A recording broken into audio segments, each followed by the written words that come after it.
bienvenue à tous pour notre classe sur le Śrīmad Bhagavatam. Aujourd'hui, nous allons lire le 3e verset du chapitre 7 du 3e chant du Śrīmad Bhagavatam.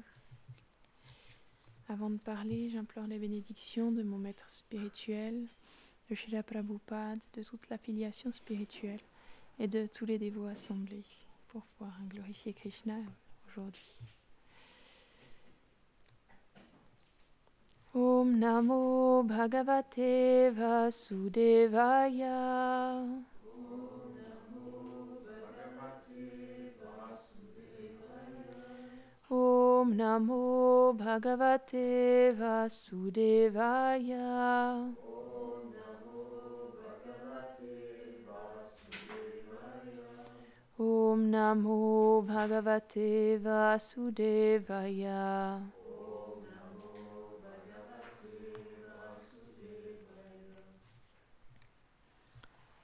Kridaya Mudyam Murbasya Kamashchikridish Sanyata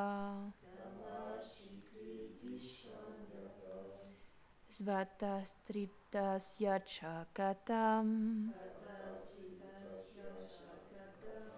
Nivritasya Sadanyata. Traduction. C'est le désir qui incite un enfant à jouer et à se prendre lui-même au jeu. En ce qui concerne le Seigneur, il est sans désir, satisfait en lui-même, et toujours unique et sans second. Par conséquent, comment serait-il possible que ces divertissements apparaissent de ses désirs et qu'il se prenne lui-même au jeu ? Commentaire. Le Seigneur est Atmarama, satisfait en lui-même, puisque tout provient de lui et est insignifiant par rapport à lui. Comment alors le désir de satisfaire un manque pour obtenir des choses insignifiantes pourrait-il être la cause de son agissement ? Et puisque tout provient de lui et que rien n'existe à part lui, comment serait-il possible que le désir d'agir soit apparu d'une autre cause que lui-même ?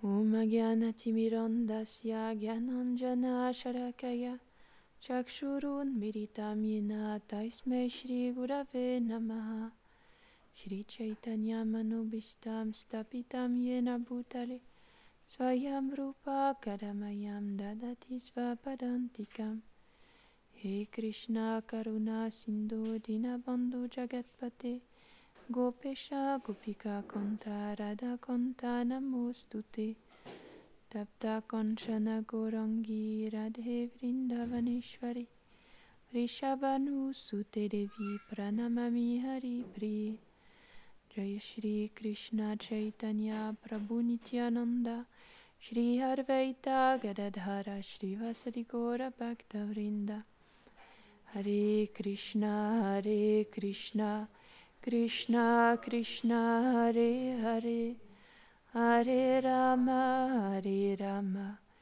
Rama Rama Hare Hare Vrindaye Tulasi Deviaye Priyaye Keshavasya Krishna Bhakti Pradidevi Satyavatye Namo Namaha Vanchakalpa Tarubhyascha Kripa Sindhubhyaivacha Patitanam Pavanebhyo Vaishnavebhyo Namo Namaha Namom Vishnupadaya Krishna Preshtaya Bhutare Srimate Bhaktivedanta Swaminiti Namine Namaste Saraswate Devi Gauravani Pracharine Nirvishesha Shunyavadi Paschatya Deshatarine.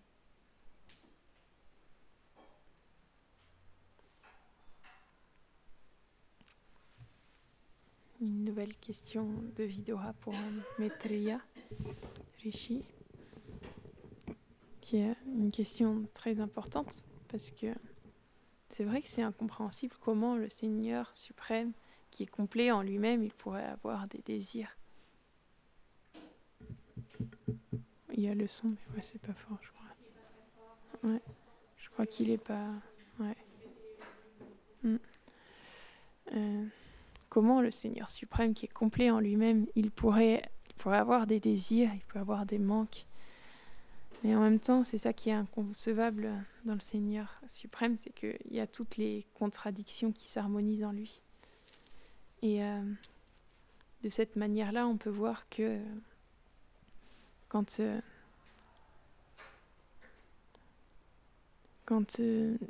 par exemple, quand Krishna il vient voir Mère Yashoda, il a vraiment le désir qu'elle lui donne son lait, quand on parle du divertissement de Damodar, par exemple. Et il a ces manques qui se créent, qui créent des échanges aussi avec ses dévots. Et toutes les contradictions peuvent être harmonisées, finalement, grâce à l'explication des Vaishnavas. Parce que dans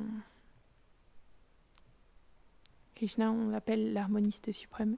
Il peut tout harmoniser d'une manière parfaite. Et c'est pour ça, quand on voit que de la même manière, tant qu'on retire Krishna de nos vies, finalement, c'est un peu le chaos. Ça mène pas vraiment à grand-chose. On teste des choses et puis finalement, tout est voué à s'arrêter un jour, à être détruit. Et on va recommencer encore et encore et encore. Et on essaye de trouver le bonheur d'une manière ou d'une autre. Et quand on fait ça, on est obligé de blesser les êtres qui sont autour de nous. Parce qu'il y a des entités vivantes partout et que même rien qu'en respirant, on tue des milliards d'êtres vivants. Et donc ça crée tout un chaos, tout ça. Et finalement, la manière de sortir de ce chaos, de faire en sorte que tout ce soit harmonieux, c'est de vivre pour Krishna. Parce que, ultimement, tout est fait pour son plaisir. Donc, si on utilise toute cette énergie pour son plaisir à lui, alors tous les rouages, ils se mettent à bien fonctionner. Et tout va dans le bon sens, tout s'harmonise autour de Krishna. Si on essaye d'être chacun des petits centres, ça peut que créer des frictions et on voit qu'il y a tellement de problèmes aujourd'hui dans le monde entier parce que chacun essaye d'exploiter d'une manière ou d'une autre. Chaque personne individuellement, on peut voir des groupes de personnes, on peut voir des pays. Tout ça, ça crée un énorme chaos. Il n'y a plus d'harmonie parce qu'on a oublié l'essentiel. On a oublié pourquoi on vit là, pourquoi on existe. Parce qu'on est des serviteurs. On est fait pour servir Krishna. Et tant qu'on n'a pas mis ça dans nos vies, eh bien, on peut pas vivre en harmonie avec le reste du monde. Et on ne peut pas vivre même en harmonie avec même nous-mêmes. On va contre notre véritable nature. On s'empêtre dans des activités matérielles. Et c'est très compliqué parce que, en même temps, Krishna, il a créé ce monde pour satisfaire les âmes conditionnées qui avaient le désir de l'oublier. Et il a fait en sorte que ce monde il soit vraiment très attirant pour les âmes conditionnées qui désirent satisfaire leur sens. Et on peut voir, par exemple, dans le Srimad Bhagavatam, il y a cette histoire d'Ajamil.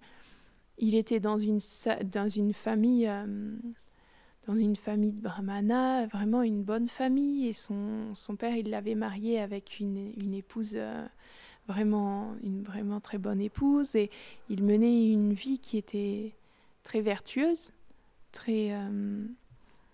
et même, il était engagé finalement au service de Krishna. Donc, il était dans la vérité, situé d'une certaine manière. Mais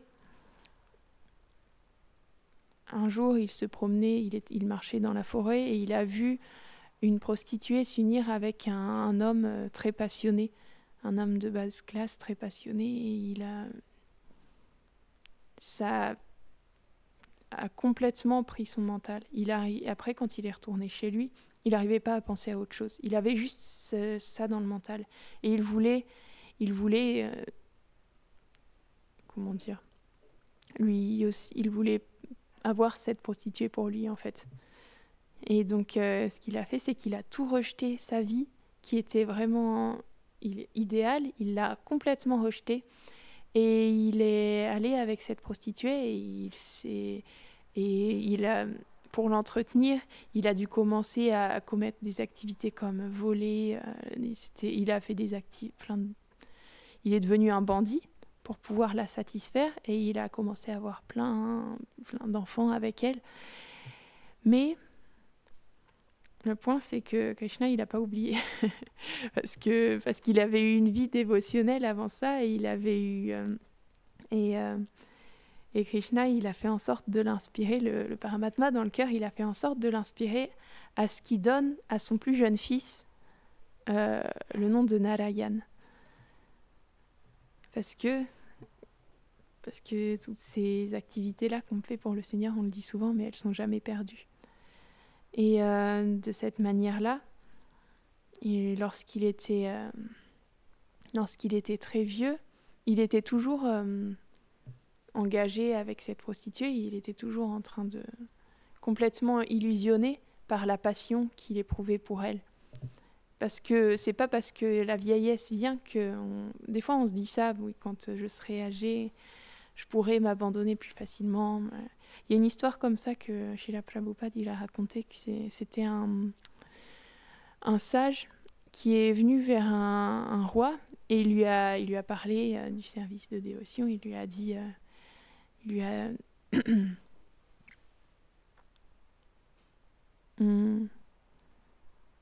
lui a dit qu'il lui a parlé du service dévotionnel, qu'il fallait s'abandonner au Seigneur, tout ça. Et le roi lui a dit « Oui, mais pour l'instant, je suis jeune, donc je vais profiter un peu. Et puis après, quand je serai âgé, je pourrai m'abandonner. »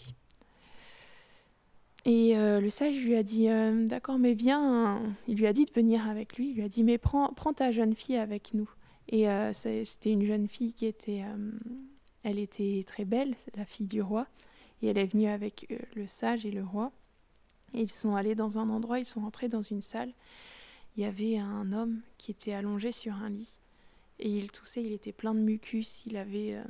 Son corps était vraiment en mauvais état. Il était au bord de la mort. Tous ses organes, ils dysfonctionnaient. C'était la fin de sa vie. Et quand ils sont rentrés dans la salle, cet homme-là, il a posé son regard. Il a ignoré complètement le sage, il a ignoré complètement le roi. Il était complètement absorbé par la beauté de la jeune fille. Il avait beau être vieux, il ne pouvait plus rien faire avec son corps. Le roi, il lui a dit « Oh, mais regarde, il y a le roi, il y a le sage, je suis le roi. » Le roi, il a essayé de lui dire voilà, qu'il fallait qu'il rende ses respects quand même. Voilà, c'était des personnalités. Il était complètement absorbé dans la beauté de la jeune fille. Pourtant, il ne pouvait plus rien faire. Il essayait encore de prendre plaisir à sa manière, alors que son corps, il était complètement hors service. Et là, le roi, il a compris. Il a compris que c'était pas... S'il le faisait pas maintenant, il le ferait jamais. C'est le fait de s'abandonner à Krishna, il fallait prendre l'opportunité dès qu'on le pouvait. Que c'est pas, il pouvait attendre des années et avoir la même mentalité et toujours chercher chercher le bonheur encore et encore avec son corps, même si le corps qu'il avait, il devenait complètement infirme. Cette décision-là, il fallait la prendre tant qu'on pouvait. Donc à ce moment-là, il a dit au sage, il a touché les pieds du sage et il lui a dit « C'est bon, je m'abandonne à toi ». Il a compris. Et de cette manière-là, Ajamil, il était très âgé, mais il était encore complètement absorbé dans sa passion avec la prostituée. Il était vraiment très attaché à ses enfants, et particulièrement à son dernier enfant qu'il avait nommé Narayan. Et à ce moment-là, il était très âgé, donc les Yamadutas, donc les serviteurs de Yamaraj, qui agit, c'est devant lui que les âmes conditionnées passent quand elles vont se faire juger avant de recueillir les fruits qu'elles ont accumulés pendant cette vie, en fait, pendant leur vie, elles passent devant Yamaraj qui est le déva de la mort, je sais pas si c'est vraiment de la mort. Et en tout cas, c'est le Deva qui s'occupe des activités, de donner aux âmes conditionnées leurs activités, le fruit de leurs activités pécheresses. Et les Yamaduta, ce sont ses serviteurs. C'est des êtres qui sont vraiment terrifiants. C'est des êtres qui sont gigantesques et ils ont le corps recouvert de fourrure et ils ont des crocs et ils ont des yeux rouges et ils ont vraiment un aspect effrayant. Et ils sont venus avec leurs cordes, ils ont attaché leurs cordes au corps subtil de Ajamil. Et ils ont commencé à tirer son corps comme ça. Et Ajamil, il les a vus. Et il y avait son fils Narayan pas loin. Il a été pris. Et en fait, quand il a quitté son corps déjà, alors qu'il était au bord de la mort, il a crié le nom de son fils Narayan. Et après, il a vu ces êtres terrifiants qui venaient le tirer et il a compris son erreur. Il a compris ce qu'il avait fait, qu'il était dans une bonne situation, qu'il était engagé au service du Seigneur et qu'il avait tout rejeté pour l'illusion finalement. Et que tout ça, ça l'avait mené à où il était maintenant. Et là, il était en train de se faire tirer par des Yamaduta et il était bloqué. C'était trop tard. Et à ce moment-là, il y a 4 personnes merveilleuses qui sont apparues, qui avaient un aspect... ils avaient 4 bras, ils étaient lumineux, le teint sombre, le même teint que Krishna. Donc comme un... Parfois, il est comparé au...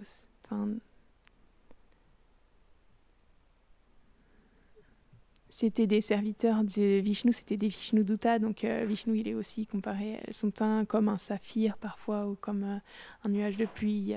C'est un teint magnifique et avec ils sont descendus comme ça et ils ont dit aux Yamaduta qu'ils ne pouvaient pas emmener Ajamil. Et les Yamaduta ils lui ont dit mais il a accompli des choses terribles. Bien sûr qu'on doit l'amener, il faut qu'il se fasse juger, il a accompli plein de choses terribles, il faut qu'il aille devant Yamaraj pour se faire juger maintenant.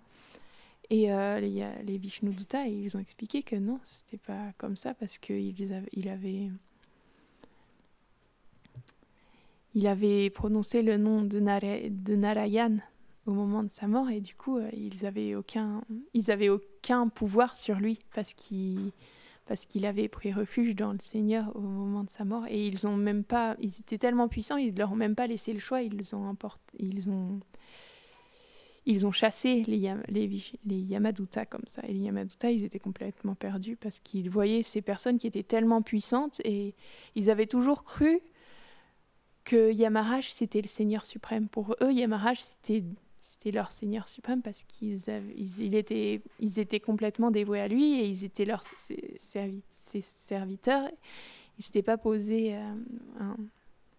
ils n'avaient pas imaginé qu'il y avait quelqu'un d'autre que lui. Et là, ils étaient perplexes vraiment parce qu'ils ne comprenaient pas ce qui venait d'arriver. Et Yamaraj, il est venu les voir et il leur a expliqué que non. Il leur a dit, vous ne pouvez pas toucher à ceux qui se sont inclinés une fois devant la déité, à ceux qui ont chanté une fois les noms du Seigneur, à ceux qui ont entendu les gloires du Seigneur. Il leur a expliqué de cette manière-là que toutes ces personnes-là, qui s'étaient d'une manière ou d'une autre engagées dans leur vie à servir Krishna, ils n'avaient aucun pouvoir sur eux, ils ne pouvaient même pas regarder dans leur direction. Et donc ils ont compris, et à ce moment-là, les Vishnudutta, ils ont donné une nouvelle chance d'une certaine manière à Ajamil, qui a continué sa vie, mais il s'est complètement détaché. Il a laissé la prostituée et toute sa famille, il est allé se retirer dans les Himalayas pour s'absorber complètement en méditation sur le Seigneur. Et de cette manière-là, il a pu se retirer de ce monde. Mais c'est dire combien c'est facile de se faire emporter en un instant. Et pourtant, tout ce qu'on fait pour Krishna, il l'oublie pas. Et un jour ou l'autre, ça vient nous rechercher. Mais Mais c'est important d'avoir conscience que ce monde, l'illusion de ce monde matériel, elle est puissante et on ne peut pas se dire à un moment non, c'est bon, moi, j'ai compris, je tomberai plus. Non, c'est dangereux de se dire ça. Parce que Maya, elle est puissante et parce que c'est Krishna qui est derrière elle. Et donc, c'est... On peut juste prier. Krishna, d'accord, je sais que ton énergie, elle est puissante, mais s'il te plaît, fais en sorte que je continue, quoi qu'il arrive, mon service, et que je continue à être engagée au service de tes dévots, jour après jour. Parce que moi, j'ai pas la force de me battre contre ça, finalement. J'ai aucune force. Et c'est comme ça qu'on peut dépasser les obstacles. Et de cette manière-là, on peut voir que, par exemple, Hanuman, quand il était en train de chercher Sita, il s'est rendu dans la chambre de Ravan, et il y avait Ravan qui était allongé sur son lit, et autour de lui, il y avait toutes ses reines, il avait beaucoup d'épouses comme ça, et elles étaient plus magnifiques les unes que les autres. Et lui, il cherchait simplement Sita, il essayait de trouver Sita. Et pas une seule seconde, il a pensé à autre chose. Il était juste absorbé dans son service pour Ramachandra, et pas une seule seconde, il s'est dit qu'elles étaient vraiment très belles ou je sais pas quoi, non. Il était simplement absorbé dans son service et ça avait aucun impact sur lui, le reste, parce que il était juste abandonné à Ramachandra. Et donc, tout ça, pour lui, ça avait plus aucune valeur, tout le reste. Après, il s'est rendu compte que il avait cherché au mauvais endroit parce que Sita, jamais elle aurait accepté d'être allongée dans les appartements de Ravan. Et donc après, il a pu la trouver dans la forêt d'Ashoka, qui se lamentait pour son seigneur Ramachandra. Mais pas une seule seconde, il a été attiré par autre chose que par le service de Ramachandra, parce qu'il était complètement juste absorbé dans son service. Et et pourtant, on peut voir qu'il était tellement humble aussi à Hanuman. C'est dans les différentes épreuves qu'il a traversées justement pour se rendre jusqu'à Sita. Il y a comme cette épreuve qui symbolise un peu la victoire de l'humilité sur le faux ego, quand il y a ce gigantesque serpent qui essaye d'avaler Hanuman. Et lui, il prend des formes de plus en plus grandes pour que ce serpent, elle ne puisse pas l'avaler. Et à chaque fois, elle ouvre encore plus la gueule, et lui, il prend une forme plus grande, elle ouvre encore plus la gueule, et finalement, il prend une forme minuscule. Et elle referme sa gueule sur lui, et il sort, parce qu'elle avait la bénédiction de pouvoir manger tout ce qui se passait au-dessus d'elle. Mais à la base, c'était une dévi, une déesse qui avait été maudite. Et donc, à ce moment-là, quand il est passé entre ses dents, il a pu sortir parce qu'il avait pris cette petite taille. Et de cette manière-là, elle a repris sa forme parce que c'était la condition pour qu'elle reprenne sa forme. On lui avait dit qu'un jour, elle croiserait le chemin de Hanuman. Je ne sais plus exactement tous les détails, mais le fait est que cette chose-là, ça a mis fin à sa malédiction. Et elle l'a remercié, elle lui a dit qu'il pouvait passer.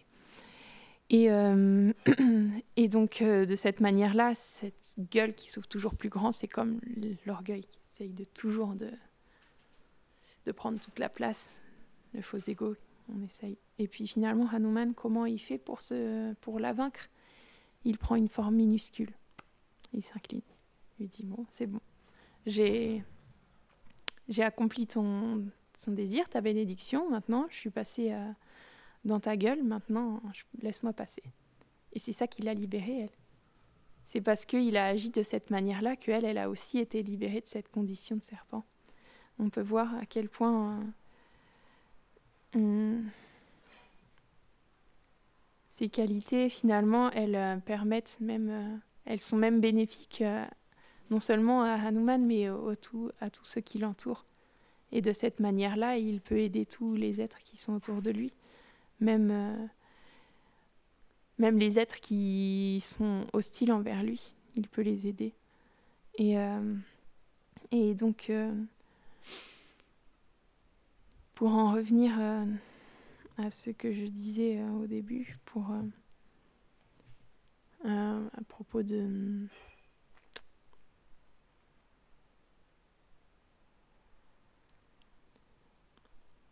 la puissance illusoire de Krishna. De cette manière-là, on ne peut pas agir avec orgueil face à cette puissance-là, parce que sinon on est sûr de s'empêtrer. Mais lorsqu'avec humilité on prie pour rester engagé au service des Vaishnavas et pour suivre dans leurs traces, eux qui ont développé une véritable humilité, et pour simplement continuer à les servir et à servir Krishna par leur grâce, à ce moment-là, c'est la seule chose qui peut nous protéger de ce monde matériel. Donc, est-ce que quelqu'un a quelque chose à ajouter ou demander? Shrimad Bhagavatam Ki Jai.